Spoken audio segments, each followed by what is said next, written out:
situation, quel que soit le temps, je te resterai fidèle. Toi qui es bon pour moi, tout pour moi, toi l'amour infini, je voudrais que tu saches que je t'aime tant, voilà ma vérité.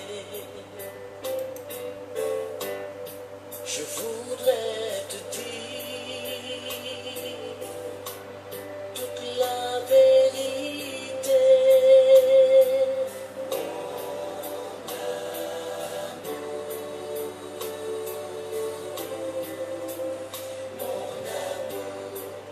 Mon amour changera les visages. C'est le feu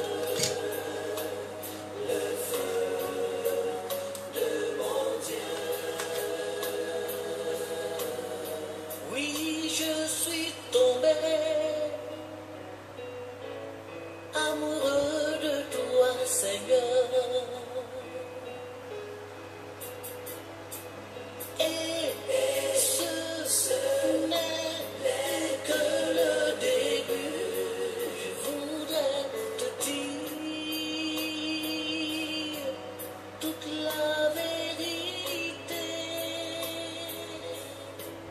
Que je t'aime, Seigneur, je t'aime, Seigneur, du fond de mon cœur.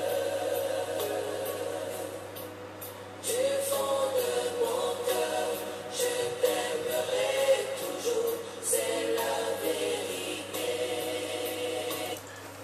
Frères et sœurs, je vous salue dans le nom de Jésus. Oui, du fond de mon cœur, j'aime le Seigneur, notre Seigneur Jésus-Christ. Du fond de mon cœur, du fond de ton cœur, oui, tu aimes le Seigneur. Bien-aimés de Dieu, vous êtes à l'émission Paul Armel Pio dans l'évangile de demain.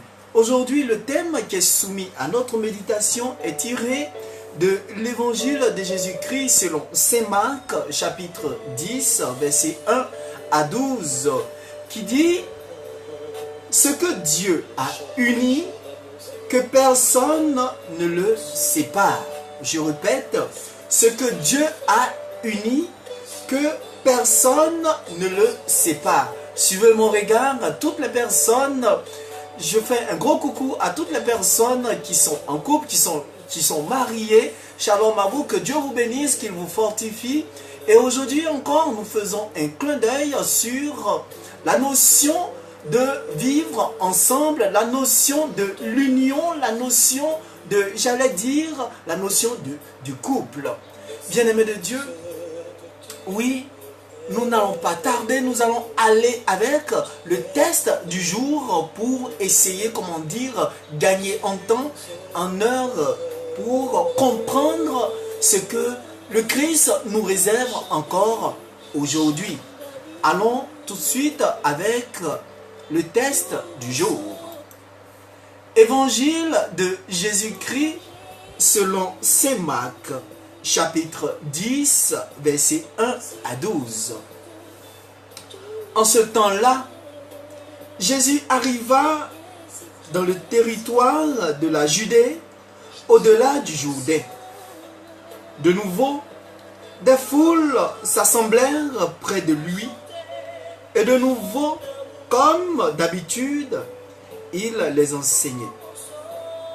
Des pharisiens l'abordèrent et, pour le mettre à l'épreuve, ils lui demandaient: est-il permis à un mari de renvoyer sa femme?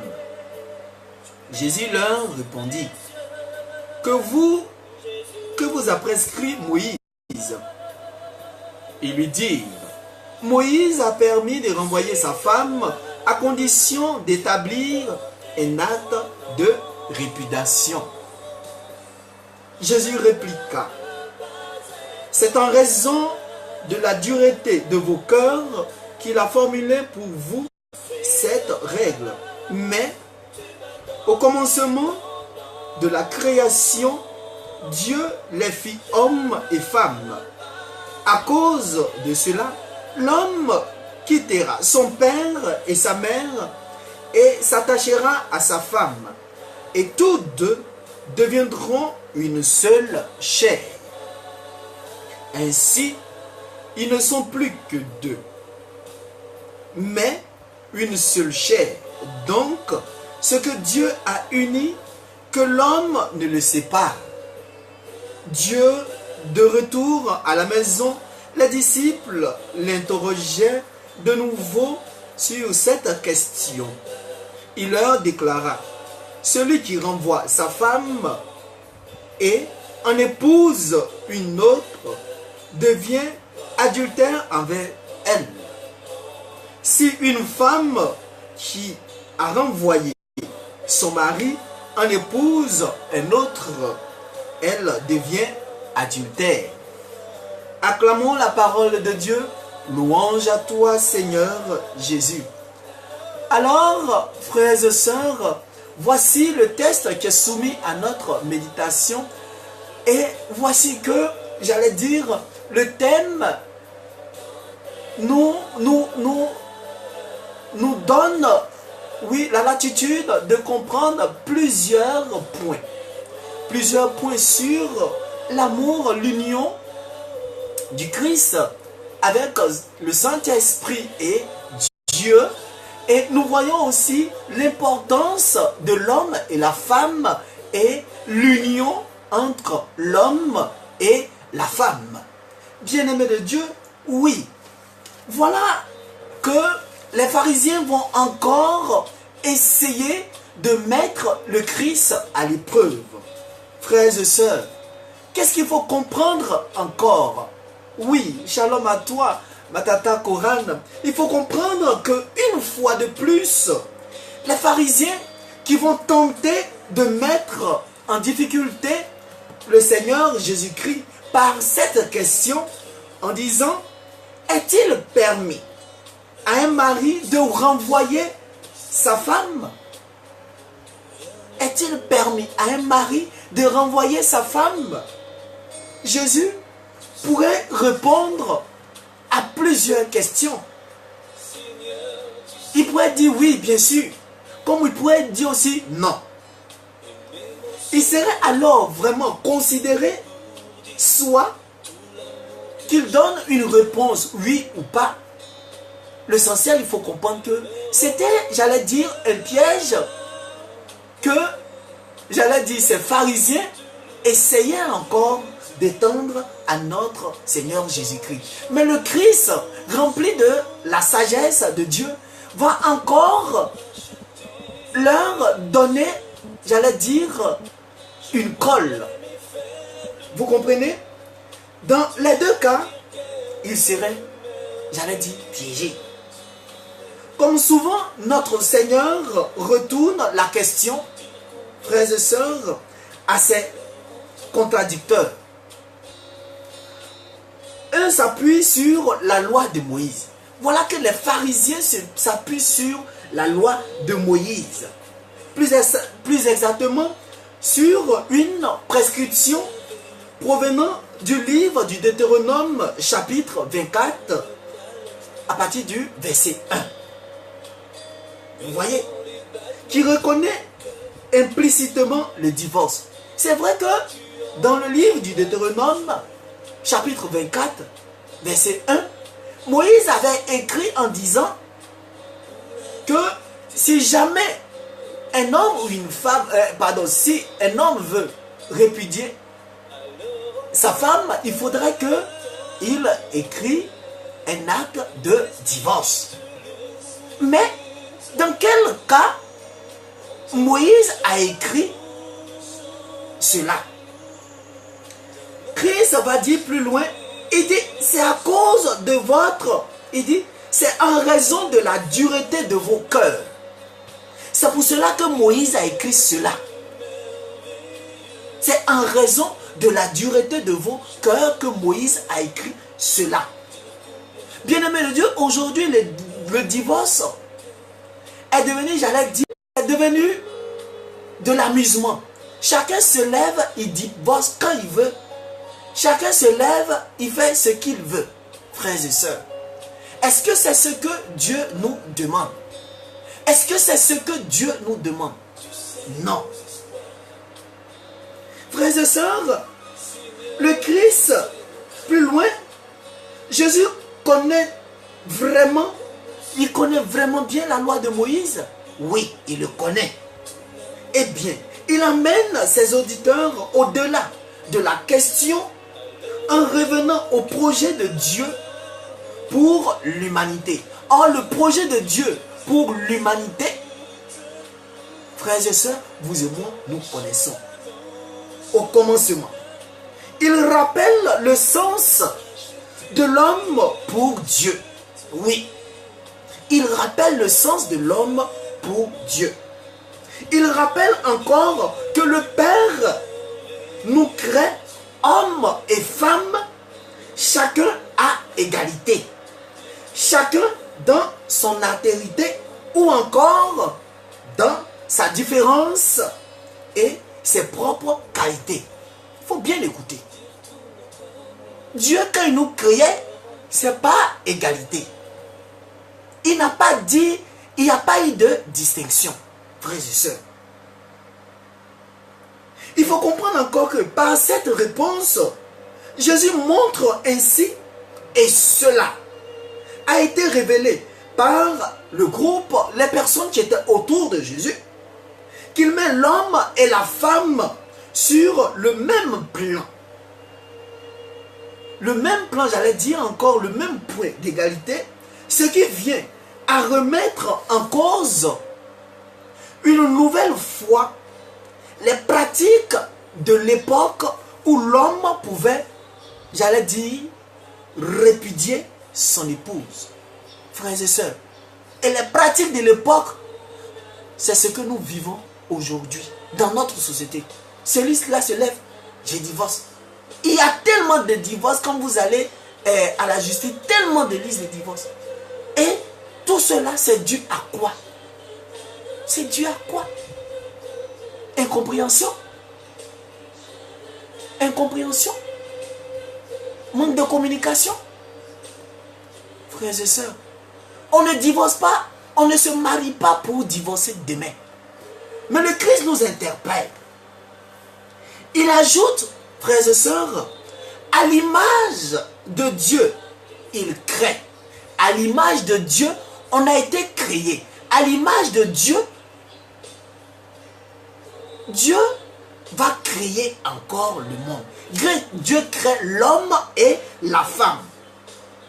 Pour dire, l'homme et la femme sont donc créés à l'image de Dieu, notre Dieu trinitaire qui est indivisible et totalement unifié.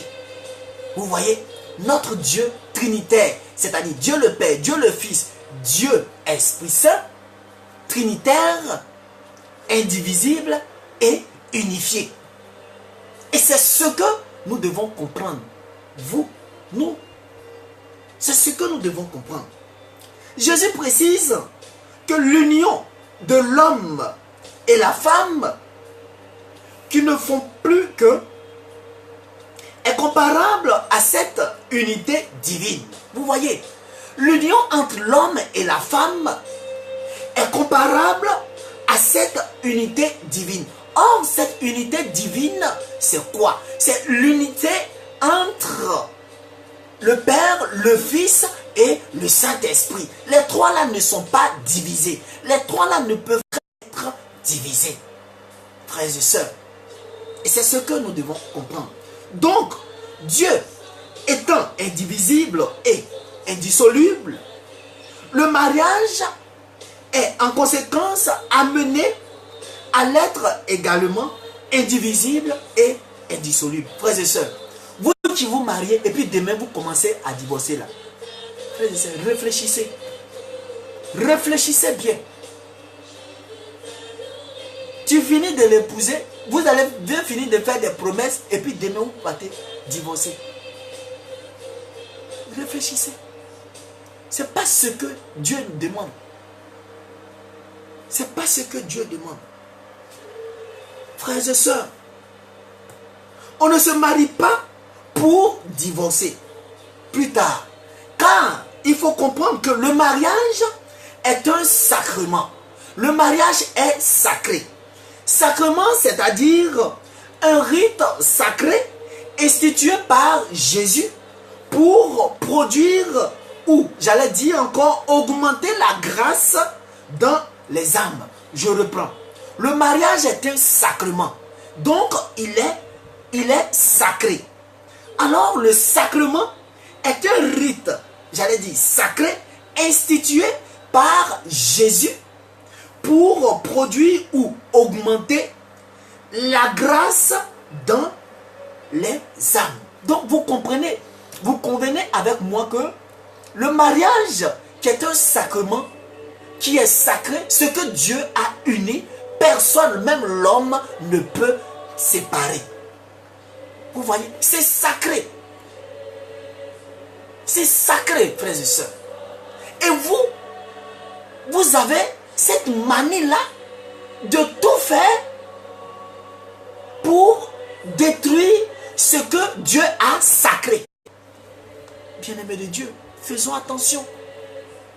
Vous ne savez pas ce que demain nous réserve. Frères et sœurs, oui, le Christ nous interpelle. Parmi les sept sacrements, oui, le mariage fait partie des sacrements de service, comme l'ordination. Bien-aimés de Dieu, aujourd'hui, beaucoup se marient par intérêt. Si j'ai vu ma soeur, oui, parce qu'elle est dans une structure où elle est belle, elle a une grosse voiture. Ah, c'est là. En tout cas, il faut qu'elle la marie parce que je vais goûter son argent. Parce qu'elle va faire cela. Non. Aujourd'hui, beaucoup de divorces sont à la base des intérêts. Frères et sœurs.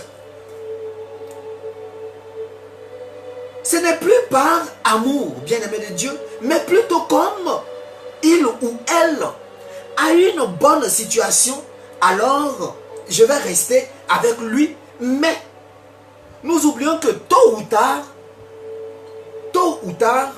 nos mauvaises pensées, frères et sœurs, nous rattrapent. Nos actes machiavéliques nous retournent au visage. Parce que, façon tu as pensé venir sucer l'argent du monsieur ou de la femme, c'est comme ça que tu seras récompensé.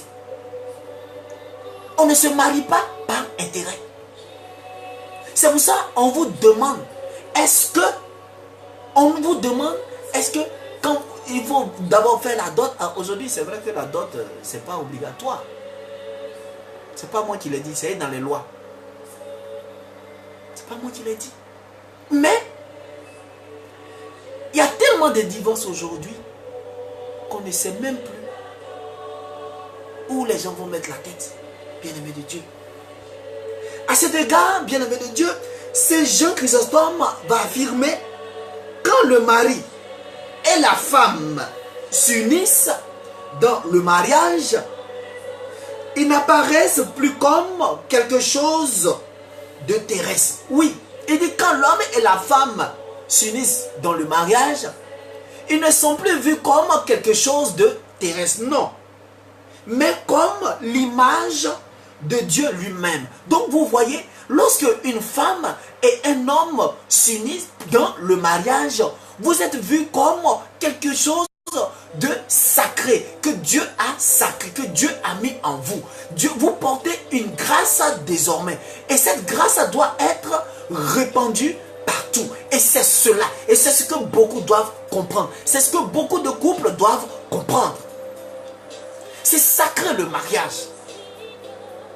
Donc vous êtes en train d'envisager à divorcer là, arrêtez dès maintenant. Sinon Dieu va vous punir. On ne se marie pas pour divorcer. Oui, c'est pour cela qu'il dit, le thème dit, ce que Dieu a uni, que personne ne le sépare. Parce que c'est Dieu qui a uni, c'est sacré. C'est sacré et toi, tu veux venir détruire, gâter ce que le Christ a sacré. Frères et sœurs, faites attention. Aujourd'hui, nous sommes beaucoup quand on te demande, oh, je suis en cheminement, oh, je chemine. Mais il faut bien cheminer. Parce que quand vous allez vous engager, c'est pour la vie. Quand vous allez aller dire oui devant le maire, devant l'église, c'est pour la vie. On ne se marie pas pour divorcer, frères et sœurs. Dans nos vies, bien-aimés de Dieu, conjugales, nous savons que cette exigence d'amour, ce beau projet d'amour de Dieu rencontre des obstacles. Oui, lorsque Dieu unit un homme et une femme, oui, ceux qui connaissent, suivez mon regard, ceux qui sont mariés aujourd'hui, oui, dans le foyer, on dit foyer, ça n'a jamais été facile. C'est chaud, mais comme ils disent, ils attrapent le cœur, attrapent cœur. Ça n'a jamais été facile, frères et sœurs. C'est rempli d'obstacles. La vie quotidienne des hommes et femmes de ce temps mettent parfois en difficulté cette belle promesse devant le maire. Oui, nous sommes unis. On a dit oui devant le maire.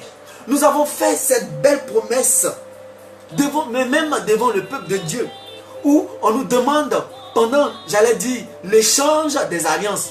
Vous vous souvenez, ceux qui sont mariés, moi, Armel, je t'offre cette alliance, signe de mon amour et de ma fidélité. Beaucoup se souviennent. Mais tu oublies que la promesse que tu l'as faite devant les hommes et devant Dieu, tu oublies que c'est une promesse qui est sacrée, que Dieu a béni. Dieu a béni. Et toi, parce que tu penses que tu es tellement clean devant Dieu, tu penses que ton homme, il n'est pas bien, donc tu veux le divorcer. Ah, tu oublies que tu avais fait une promesse. Vous avez fait une promesse devant le maire, devant le peuple de Dieu et devant Dieu. Voilà. Frères et sœurs, on ne se marie pas pour divorcer. Réfléchissez avant de vouloir vous engager là où vous mettez vos pieds. Parce qu'il n'y a pas de retour. Quand tu t'engages, c'est pour la vie. Comme une chanteuse le disait, c'est jusqu'à la gare. Oui, quand on se marie, c'est jusqu'à la gare. C'est Dieu même qui, j'allais dire, qui a consacré votre union, qui a sacré votre union. Alors, bien-aimé de Dieu, il faut revenir à la raison. Nous voyons aussi que la vie professionnelle, frères et sœurs, souvent nous accable tellement que nous rentrons à la maison remplis de colère, frères et sœurs. Et on va jeter cela sur l'homme ou on va jeter cela sur la femme. Oui, dans le mariage, rien n'est facile. Mais il faut savoir et pouvoir gérer la situation. Il faut beaucoup communiquer. Parce que sans la communication, cela envoie beaucoup de choses. Et c'est cela aujourd'hui. C'est pourquoi, bien-aimé de Dieu, dans son amour infini et miséricordieux, Dieu accueille chacun de nous avec son histoire familiale. Oui, Dieu accueille chacun de nous dans son histoire familiale. Que ce soit mouvementé ou pas, que ce soit échec, Dieu accueille tout le monde, frères et sœurs. Oui, le thème dit ce que Dieu a uni, que personne ne le sépare.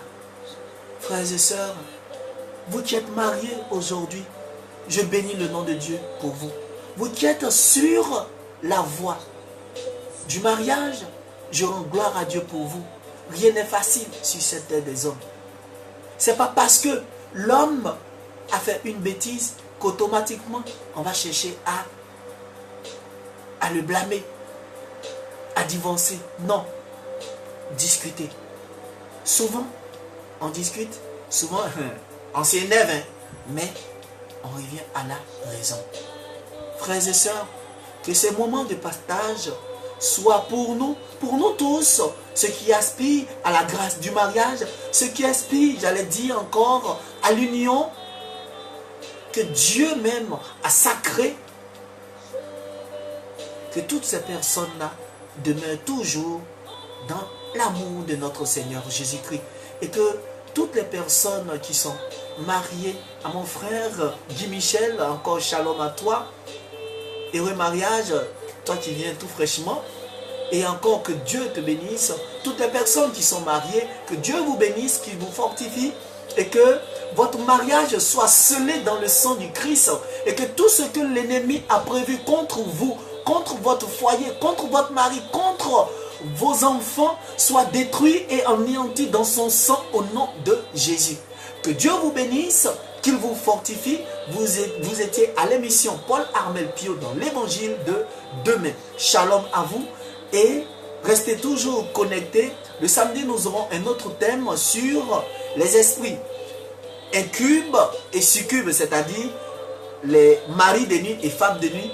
Quel est l'impact de ces esprits sur notre vie? Alors, vous allez voir et vous allez comprendre. Que Dieu vous fortifie, qu'il vous bénisse. Shalom encore à vous et bonne soirée à vous. Bonne nuit encore.